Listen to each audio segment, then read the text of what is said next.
Hi everyone, this is KBhieTutorials, short for KB, your secret blogger 23. Today, ang ating topic ay Instagram Vanish mode. Before we start, kindly hit the subscribe button below para updated kayo lagi sa channel na ito.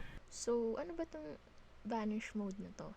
So, ang Vanish mode pag na-activate siya sa ating Instagram chat, after natin i-close yung chat na yun, hindi siya marirecord sa ating inbox. In short, walang ebidensya. So, yun. Nagdi-disappear kasi siya. So, it's like disappearing chat na mga nauso before sa mga other apps. Alam niyo na, cheaters. Joke lang.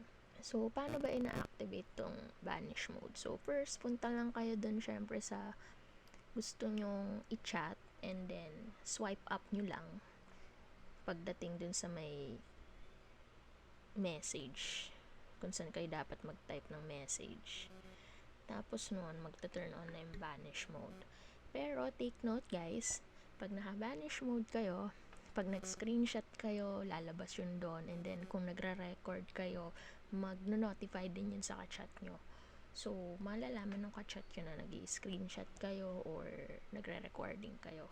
Then, after nyo i-turn off yung vanish mode, nakikita nyo naman yung option doon to turn off vanish mode. Kahit i-off nyo yun, pagkausap nyo yung tao na yun, magkakaroon na lagi ng notification kapag nag-i-screenshot kayo or nagre-record kayo sa convo nyo. Unlike kapag never pa kayo nag-vanish mode with a certain person, naka-chat nyo, walang notification yun ng screenshot or screen recording. So, alam nyo na.